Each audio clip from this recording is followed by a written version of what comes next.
इस बार के लोकसभा चुनाव में बीजेपी को अयोध्या में बड़ी और अनपेक्षित हार का सामना करना पड़ा, जिसको लेकर विपक्ष अब भी गाहे बगाहे बीजेपी को घेरता ही रहता है।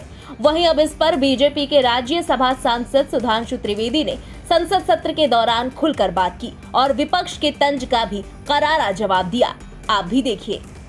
जब भारत की सांस्कृतिक चेतना की बात आती है तो निश्चित रूप से हमारे मन में नालंदा, बोधगया और उसी के साथ साथ भव्य श्री राम मंदिर का विषय भी आता है। परंतु इस बार बड़ी मजेदार बात है कि अयोध्या की लोकसभा सीट पर हमें वांछित सफलता नहीं मिली और उसको लेकर इनके चेहरों के ऊपर जो चमक दिखाई पड़ती है, ये अपने आप में राजनीतिक विश्लेषकों के लिए एक फूड फॉर थॉट है।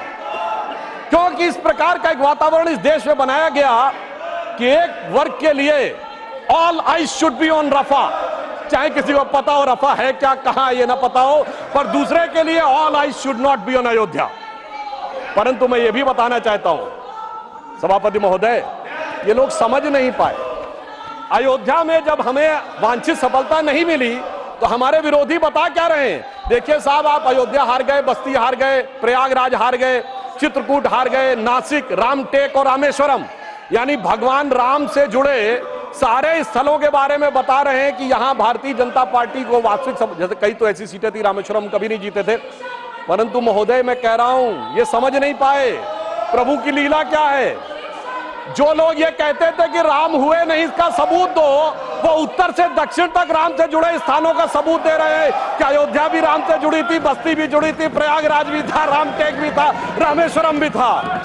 अरे आपको लगता है कि भगवान हमको हरवाने के लिए आए थे? नहीं, आपको अपना अस्तित्व मनवाने के लिए आए थे। और मैं ये भी बताना चाहता हूं महोदय, रामचरितमानस और रामायण में भी उल्लेख है कि एक बार नागपाश भगवान राम को भी लगा था और नागपाश लगने के कारण एक मूर्छा आ गई थी और तब राम विरोधी दल में बड़ी खुशियां छा गई थी।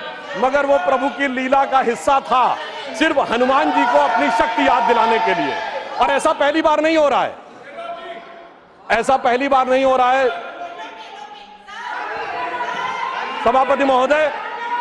आज से 30 साल पहले मुझे याद है उत्तर प्रदेश में जब समाजवादी पार्टी और कांग्रेस सबने मिलकर सरकार बनाई थी, सपा बसपा और कांग्रेस आई ने मिलकर, तब एक नारा लगा था कि मिले मुलायम काशी राम, हवा में उड़ गए जय श्री राम।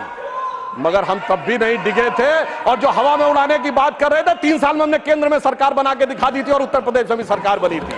अरे अब तो इतना अंतर आया है, तब आप हवा में उड़ाने की बात कर रहे हैं, अब आप एक एक स्थान को बता रहे हैं। आप निश्चित रहिए, जिसे एक हम लोग जो प्रसिद्ध भजन सुनते थे उसमें यह कहा गया है, जो हनुमान जी का प्रसिद्ध भजन है कि रावण युद्ध अजान कियो तब नाग की फांस सबे सिर डारो। परंतु चिंता मत करिए, वो शक्ति पुनः जागृत हो रही है और वो जागृत होकर हमें पुनः वहां तक पहुंचाने का प्रयास रखेगी। और एक मैं गंभीर बात करना चाहता हूं, श्री राम का विषय हमारे लिए हार जीत का विषय नहीं है। हम 2 सीटों की पार्टी थे, तब भी उतनी श्रद्धा और निष्ठा के साथ खड़े थे। हम 86 सीट पे भी वैसे ही खड़े थे, 120 पे वैसे ही खड़े थे, 182 पे वैसे ही खड़े थे, 282 पे वैसे ही खड़े थे, 303 पर वैसे ही खड़े और 240 पर भी वैसे ही खड़े हुए हैं। ब्यूरो रिपोर्ट, इंडिया पब्लिक खबर। फिलहाल इस खबर में अभी के लिए बस इतना ही। इस खबर पर आपकी क्या राय है, कमेंट सेक्शन में लिखकर हमें जरूर बताएं। बने रहे इंडिया पब्लिक खबर के साथ। हमारे YouTube चैनल को सब्सक्राइब करें और बेल आइकन दबाएं ताकि चैनल से जुड़ी सारी लेटेस्ट अपडेट्स आप तक वक्त से पहुंच पाएं।